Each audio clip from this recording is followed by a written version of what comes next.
Gosta de terror de verdade? Se inscreve no canal e prepare-se para histórias que vão te deixar sem dormir. Vamos lá? Era para ser só mais uma viagem comum. Eu tinha saído da casa do meu irmão em Santana do Ipanema, já passava das 9 da noite. Eu gosto de dirigir à noite porque a estrada fica vazia, o vento é fresco e eu consigo ouvir minhas músicas sem interrupção. Meu carro era um Gol Prata 2009, velho de guerra, mas confiável. Eu estava indo em direção a Olho d'Água das Flores e o trecho que eu pegava era basicamente estrada de chão batido, cercada por mata seca de caatinga e algumas fazendas, distantes, com luzes fraquinhas, tremeluzindo ao longe. Naquele dia, o céu estava escuro, sem lua, só umas estrelas aqui e ali. E a sensação era de que eu estava dirigindo no meio de um túnel de breu. O único som era o motor do carro e o barulho das pedrinhas batendo no fundo quando eu passava mais rápido pelos trechos de areia. De vez em quando, eu via um sapo ou um teiu correndo pelo farol, mas nada demais. Eu estava calmo, pensando na vida, tentando espantar o sono, até que aconteceu. Foi tão rápido que eu quase não freiei a tempo. Eu vi aquele pedaço grosso de madeira no meio da estrada. Parecia um tronco ou um pedaço de pau de cerca, sei lá. Eu pisei no freio com força, o carro deu aquela balançada na traseira, levantando poeira, e parou a menos de 1 metro do tronco. Meu coração disparou na hora. Fiquei alguns segundos respirando fundo, olhando pelo para-brisa embaçado de poeira. O tronco estava ali, meio torto, como se alguém tivesse colocado de propósito. Eu pensei isso na hora. Por que diabos teria um tronco desses aqui? Não tinha árvore por perto, era tudo mata rasteira e arbustos espinhentos. Mas, teimoso, eu decidi sair para tirar do caminho antes que rasgasse o fundo do carro se eu tentasse passar por cima. Peguei a lanterna que ficava no console e desci. O ar lá fora estava morno, pesado, cheirando a terra seca. A estrada estava silenciosa demais. Só dava para ouvir uns grilos ao longe e o barulho dos meus passos no chão de areia e pedra. A luz da lanterna tremia um pouco na minha mão, iluminando o tronco e a estrada de chão avermelhada que parecia desaparecer no escuro da noite. Quando cheguei perto do tronco, senti um arrepio subindo pelas minhas costas, como se tivesse alguém me observando.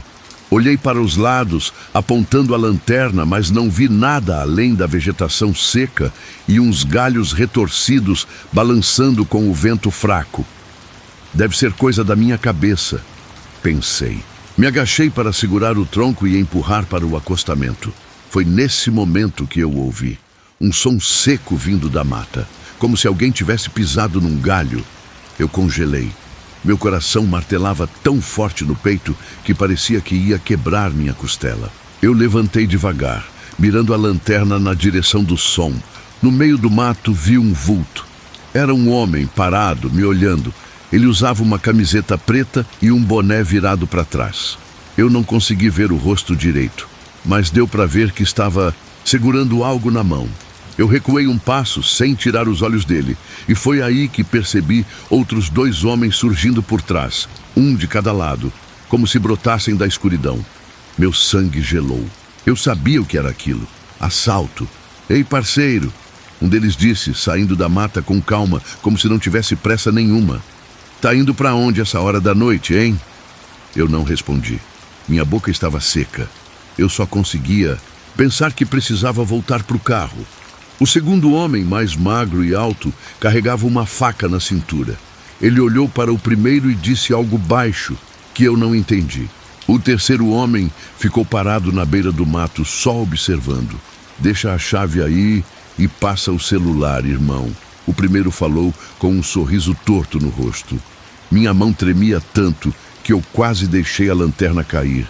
Eu sabia que se entregasse, a chave ficaria no meio do nada, a quilômetros de qualquer casa. E eu conhecia histórias de gente que entregou tudo, mas ainda assim foi morto na estrada. Eu olhei para o carro, que estava a uns 5 metros de mim, com a porta aberta. Foi instinto. Corri, Eu ouvi eles gritando atrás de mim. Um dos homens pulou no meio da estrada e tentou me agarrar pelo braço, mas eu me desviei com força, tropeçando na pedra e quase caindo de cara na poeira. Senti um corte queimando na minha panturrilha quando passei por um dos espinheiros no acostamento, mas nem olhei para baixo.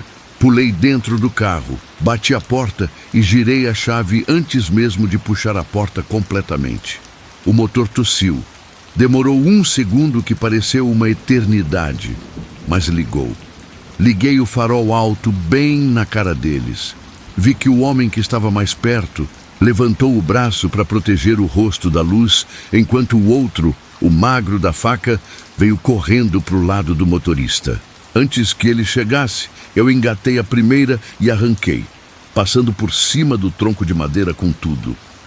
Senti o carro pular e ouvir o barulho horrível de algo batendo no fundo, mas continuei acelerando, rezando para não ter rasgado o tanque de combustível. Pelo retrovisor, vi os 3 ficando para trás na estrada escura, iluminados só pelos faróis por alguns segundos antes de desaparecerem completamente na poeira vermelha que subiu. Eu dirigia sem parar, tremendo, suando frio. Cada buraco que eu passava fazia o carro ranger e bater, mas eu não diminuía. Minha mente estava em choque. Se eu tivesse hesitado 1 segundo, talvez eles tivessem me matado ali mesmo e largado meu corpo no mato. Cheguei na cidade quase 40 minutos depois, e quando parei, o carro em frente à casa da minha mãe, meus joelhos fraquejaram. Eu sentei no banco do motorista e chorei. Chorei de medo, de alívio, de raiva. Eu nunca tinha sentido tanto medo na vida. Liguei para a polícia, mas tudo que me disseram foi que aquele trecho era perigoso mesmo e que iam avisar a viatura de Santana para patrulhar quando pudessem. Naquela noite, não consegui dormir. Cada vez que eu fechava os olhos, via os homens surgindo da mata de novo, com aqueles rostos sem expressão, como sombras esperando a próxima vítima. No dia seguinte, fui até a oficina para verificar o estrago no carro. O mecânico disse que por pouco eu não tinha rasgado o tanque de gasolina ao passar por cima do tronco. Fiquei olhando o fundo do carro levantado no elevador, sentindo minha barriga revirar. Se o tanque tivesse furado, eu teria ficado lá, sem combustível, cercado por aqueles homens no meio do nada. Desde então, eu nunca mais peguei estrada de chão à noite. Se preciso viajar, saio antes do pôr do sol ou durmo na cidade onde estou. Muita gente acha que a maior ameaça na estrada são acidentes ou animais atravessando, mas eu sei que não é só isso. Tem gente ruim, gente que se esconde no escuro, esperando você baixar a guarda. Às vezes, quando fecho os olhos para dormir, ainda ouço o barulho dos galhos se partindo. Vejo aqueles homens surgindo como hienas famintas no mato seco e sinto o cheiro quente de poeira que subia no farol do carro enquanto eu fugia. E eu agradeço toda vez por ainda estar aqui para contar essa história. Sempre fui uma pessoa que gostava da madrugada. Era o único horário em que eu sentia a mente limpa, sem barulhos de motos, sem gente na rua gritando, sem o som constante de carros passando. Eu acordava todo dia às 4 da manhã para caminhar antes de começar meu trabalho remoto às 7.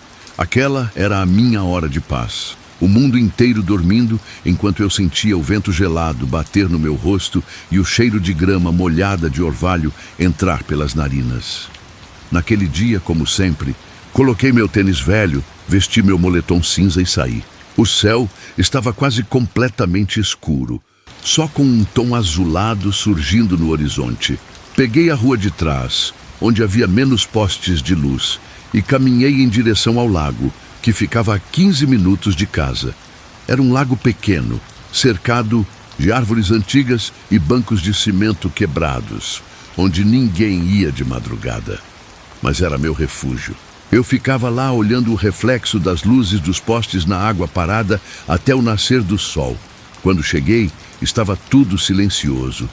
Só dava para ouvir o canto dos primeiros pássaros acordando e o som de alguma coruja ao longe. Me sentei no meu banco de sempre próximo ao eucalipto torto e respirei fundo. sentindo aquele ar gelado entrar nos meus pulmões. Foi então que vi algo que nunca tinha visto antes. No banco do outro lado do lago, havia uma mulher sentada. Eu quase não a notei no início, porque a neblina estava densa e cobria parte da margem. Mas ela estava lá. Usava um vestido branco que ia até os pés e parecia flutuar sobre o chão de terra batida. O cabelo era comprido, muito preto, caindo sobre os ombros e escondendo parte do rosto. Meu primeiro instinto foi pensar que fosse alguém que acordou cedo, como eu. Mas quem se senta num lago às 4 da manhã, num frio daqueles, usando vestido de tecido leve? Fiquei observando, tentando ver se ela se mexia, mas ela estava imóvel, olhando fixamente para essa água escura. Meu coração começou a bater mais forte. Não era medo, exatamente. Era aquela sensação estranha de que eu estava vendo algo que não deveria. Me levantei devagar, dei a volta pelo caminho de cascalho e me aproximei. Conforme chegava perto, comecei a sentir um cheiro doce no ar. Não era perfume comum. Era um cheiro enjoativo, como flores que ficaram dias num vaso sem trocar a água. Lembrei do cheiro que senti no velório da minha avó anos antes. Quando estava a uns 5 metros dela, parei. O vestido era branco, mas parecia manchado na barra, como se estivesse sujo de lama. A pele dela era muito pálida, quase cinzenta sob a luz fraca da madrugada. O vento balançava de leve o cabelo preto, mas ela continuava imóvel, sem sequer arrepiar. Tomei coragem e disse com a voz falha: "Moça, tá tudo bem?" Ela não respondeu. Nem se mexeu. "Você precisa de ajuda? Tá passando mal?" Nada. Foi então que notei algo que fez meu sangue gelar. Os pés dela estavam descalços, sujos de terra, mas não tocavam completamente o chão. Era como se estivessem flutuando 1 ou 2 centímetros acima. Dei um passo para trás. O cheiro forte ficou ainda mais intenso, quase me fazendo tossir. A mulher virou o rosto devagar na minha direção. Eu nunca vou esquecer aquele movimento. Parecia que os ossos do pescoço estavam rangendo. Quando vi o rosto dela, senti minhas pernas falharem. A pele era cinza, os olhos fundos e completamente pretos, sem parte branca alguma. Os lábios estavam roxos, rachados, e havia algo que parecia terra grudada nos cantos da boca. Mas o pior de tudo foi quando ela abriu um sorriso. Um sorriso tão largo que parecia que ia rasgar o rosto inteiro. "Você me vê?" Com uma voz que parecia sair debaixo d'água. Naquele momento, meu corpo entrou em pânico absoluto. Eu me virei e corri, tropeçando nos galhos e quase caindo no caminho de cascalho.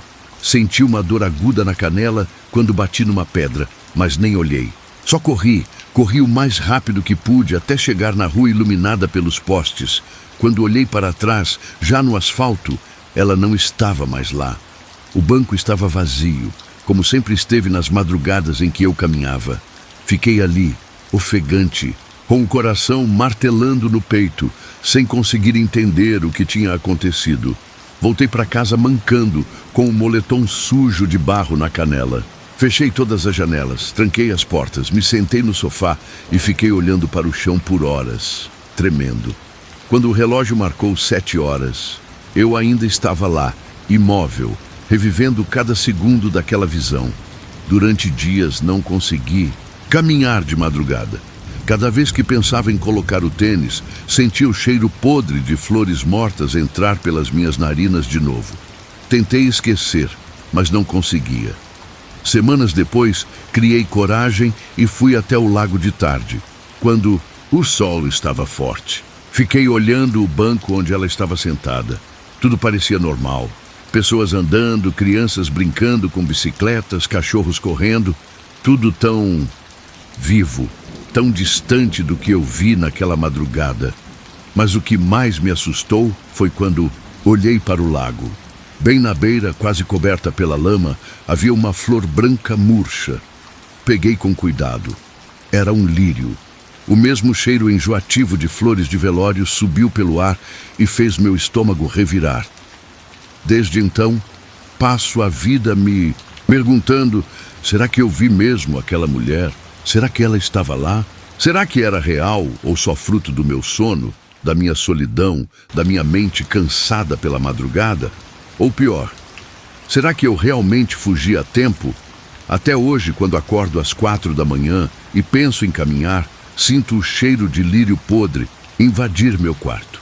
E no fundo da minha mente ouço aquela voz rouca me perguntando como naquela madrugada: você me vê?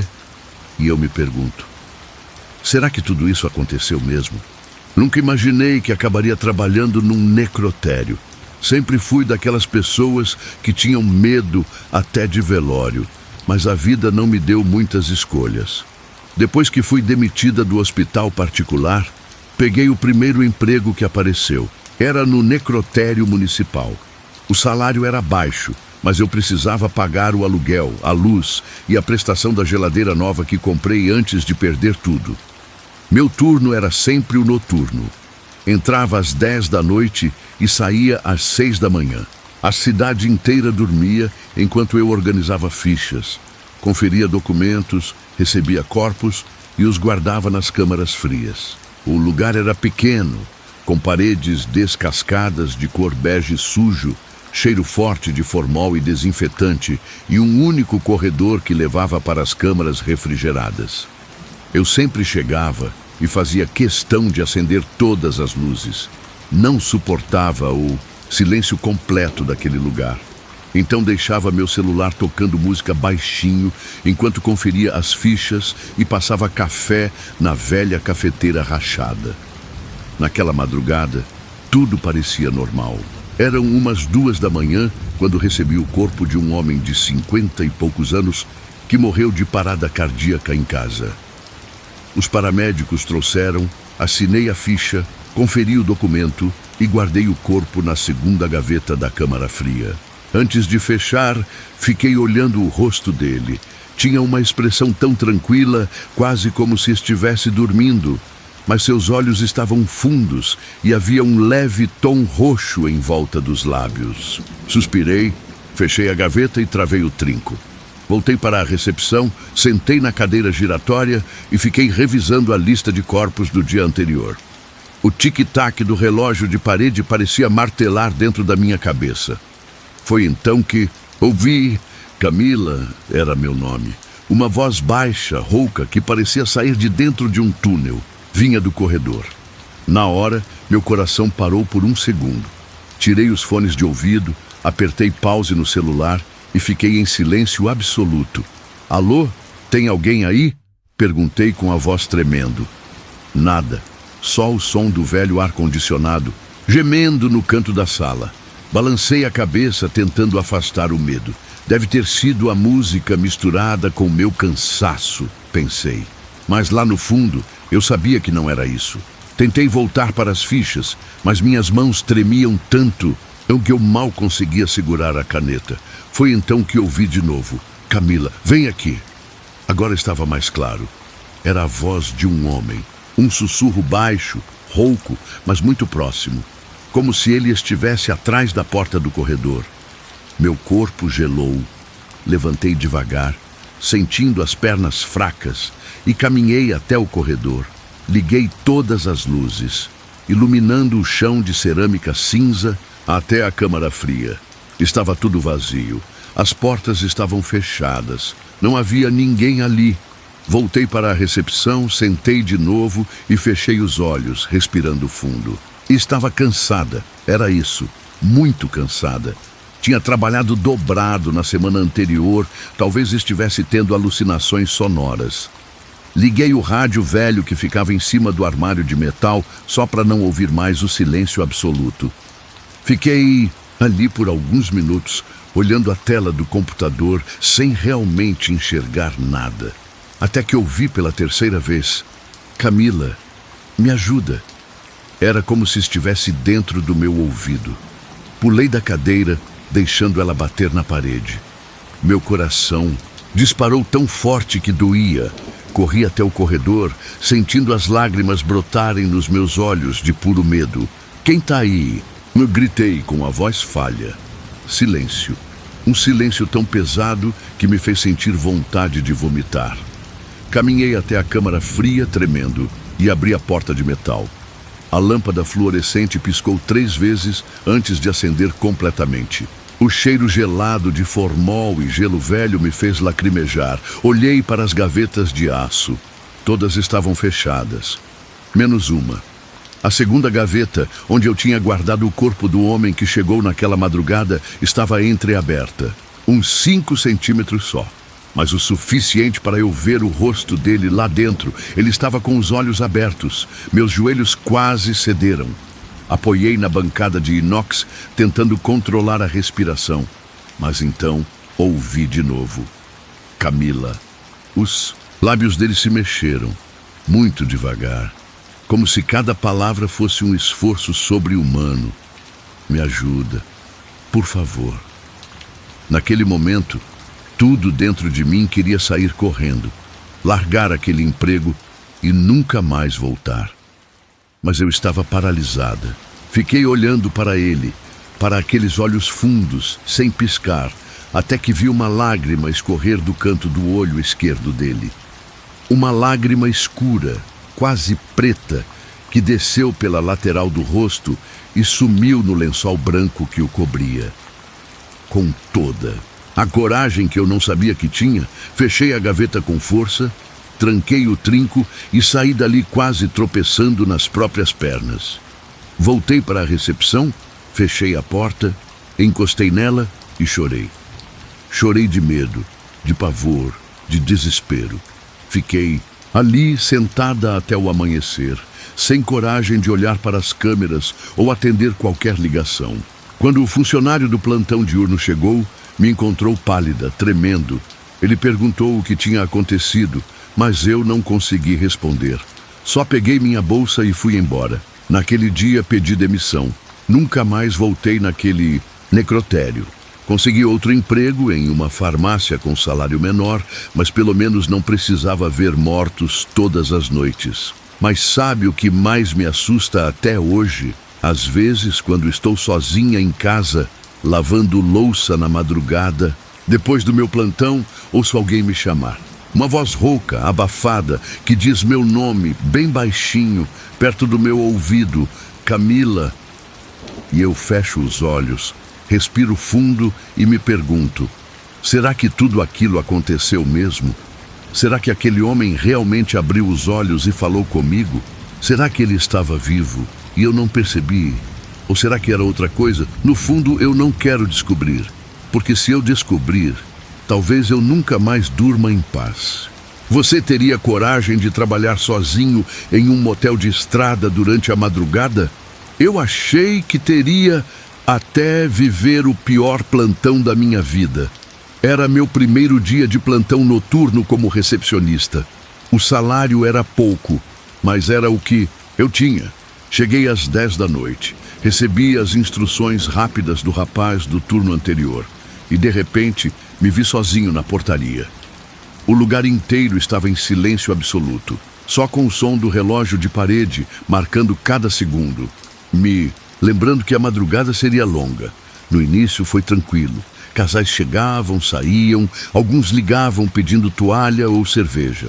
Eu tentava ignorar aquele cheiro forte de mofo que parecia impregnado nas paredes, misturado com o cheiro de cigarro barato.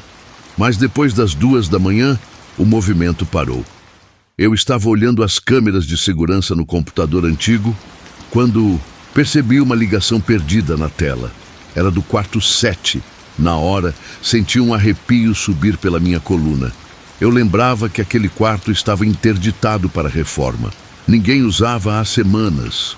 Mesmo assim, peguei o telefone e liguei de volta. Caiu direto em silêncio. Nenhum toque, nenhuma voz. Apenas um chiado leve, como estática. Tentei me convencer de que era falha na linha. Mas, por volta de 3 da manhã, o telefone tocou de novo. O som foi tão alto no silêncio que quase me fez pular da cadeira. Atendi com a voz tremendo: "Recepção, pois não?" Do outro lado, uma mulher respondeu. A voz era baixa, rouca, parecia doente. Pode trazer toalhas novas, por favor? Aqui no 7. Senti meu coração bater tão forte que quase desmaiei. Respirei fundo e respondi. Senhora, o quarto 7 está interditado. Não há hóspedes lá. Por alguns segundos, ela ficou em silêncio. E então ouvi algo que até hoje ecoa na minha mente. Um riso baixo, falhado, como se tivesse algo entalado na garganta. Logo depois ela disse, vem aqui, por favor, vem aqui me ajudar. Eu desliguei na hora. Minhas mãos tremiam tanto que quase deixei o telefone cair. Fiquei parado, olhando para a tela do computador. Decidi olhar a câmera que apontava para o corredor do quarto 7. Ampliei a imagem. A porta estava lacrada com a fita amarela de interdição, mas havia uma sombra parada do lado de dentro, bem atrás da porta. Uma sombra que não deveria estar ali.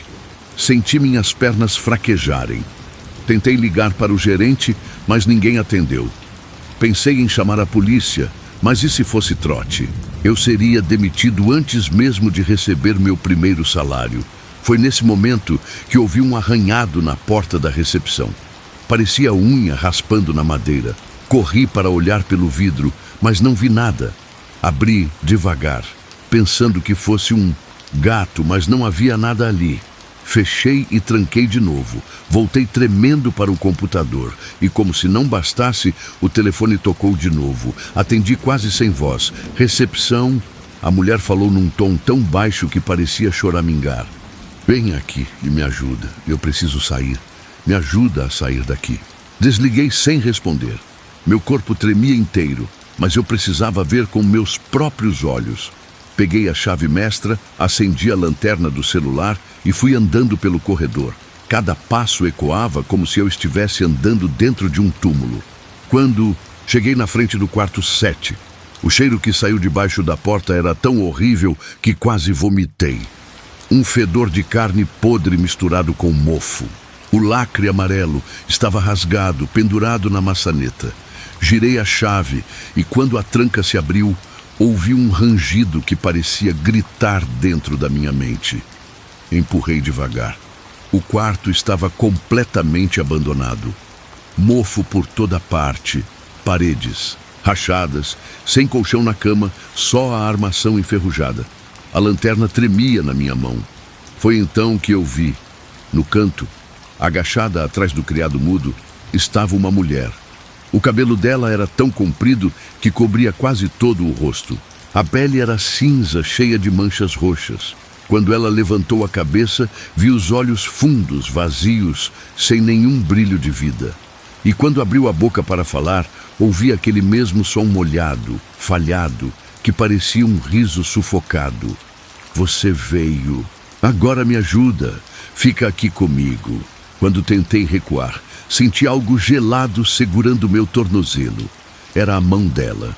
Os dedos finos, frios como gelo, apertavam com uma força impossível para alguém tão magra. Olhei para o rosto dela e vi hematomas, lábios partidos, dentes quebrados. Era como se tivesse sido espancada até a morte. Com um impulso de puro desespero, chutei a mão dela e corri.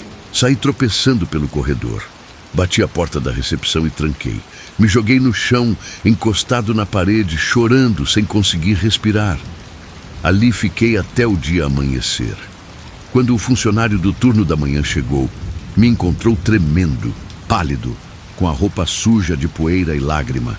Pedi demissão na hora. Nunca mais voltei naquele lugar. Dias depois, ouvi os boatos. Dizem que anos antes uma mulher foi assassinada naquele quarto, espancada até a morte pelo amante. Ele sumiu, pagou pelo silêncio do motel e nunca foi investigado. Desde então, nas madrugadas, ela liga para a recepção implorando: vem aqui, me ajuda a sair daqui. Mas ninguém nunca conseguiu tirá-la dali. E você teria coragem de trabalhar sozinho num motel durante a madrugada, sabendo que a próxima ligação pode não ser de um cliente, mas de alguém que nunca mais vai sair? Nunca gostei muito de silêncio absoluto. Sempre me deu a sensação de que algo estava me observando, esperando eu baixar a guarda. Mas escolhi trabalhar no necrotério municipal porque o salário era bom. E eu precisava pagar o tratamento da minha mãe. Era um plantão noturno tranquilo, na teoria. Só precisava receber os corpos que chegavam, guardar na câmara fria e preencher as fichas até a equipe do IML chegar de manhã. Eram 12 horas de silêncio, café requentado e o cheiro forte de formol que grudava no meu uniforme e parecia nunca sair da pele. Naquela noite, tudo estava mais silencioso do que o normal. Era uma quinta-feira, por volta das 11h30. Eu estava sentado na salinha de atendimento, lendo notícias no celular para passar o tempo, quando a ambulância chegou. Os paramédicos desceram rápido, mas sem pressa no rosto. Já estavam acostumados. Era um homem, encontrado morto em casa pela filha, aparentemente infarto fulminante. Devia ter uns 60 anos. Pele morena, cabelo grisalho e rosto calmo, quase como se estivesse dormindo. Assinei a ficha de recebimento, ajudei a colocar o corpo na maca de aço e levei para a câmara fria. O necrotério tinha 2 câmaras, grandes, com 6 gavetas cada, e mais um freezer industrial antigo que usavam para os casos que demoravam muito a liberar. Liguei a luz fluorescente, que piscou umas 3 vezes antes de acender por completo, e senti o cheiro forte de desinfetante misturado com o gelo velho que ficava acumulado nos cantos. Abri uma das gavetas vazias, empurrei a maca até encaixar na altura certa e deslizei o corpo para dentro. Mas antes de fechar a gaveta, algo me chamou a atenção. Os olhos dele estavam abertos, não completamente, mas entreabertos, com aquele brilho opaco de quem já se foi. Me arrepiei. Normalmente, quando o pessoal chegava, já estava com os olhos fechados ou com gaze nos cantos para não ficarem assim. Fiquei encarando por alguns segundos, me sentindo idiota por ter medo de um cadáver. Suspirei, coloquei luvas e fui tentar fechar as pálpebras, mas os olhos dele simplesmente não fechavam. Era como se tivessem travados naquela posição. Desisti. Fechei a gaveta com força, trancando o trinco, e saí da câmara fria sentindo um calafrio na espinha. Voltei para a salinha de atendimento, sentei, tomei um gole de café frio e tentei me distrair no celular. Mas toda vez que eu piscava, via aqueles olhos me encarando na minha mente.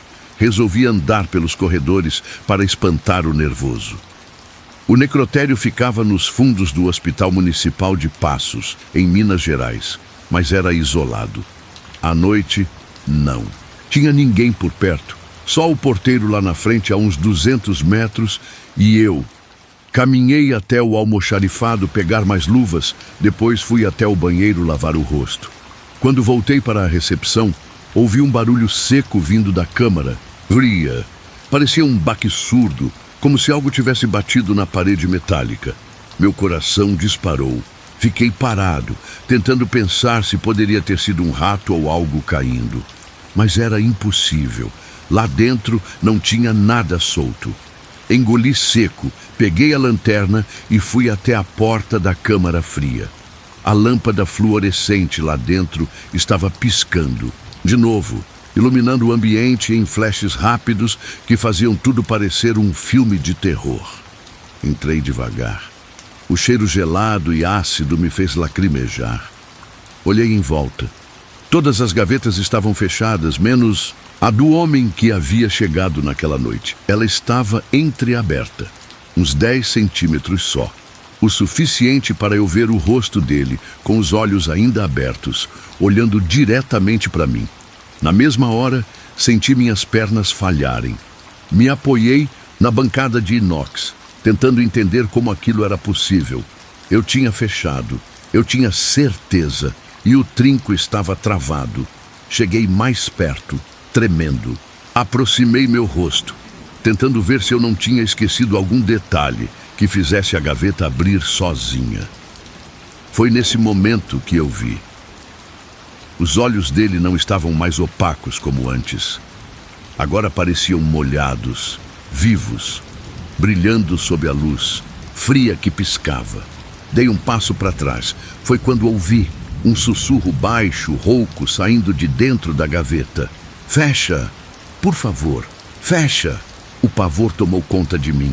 Eu saí correndo da câmara fria, tropeçando no carrinho de transporte, quase caindo de cara no chão de azulejo.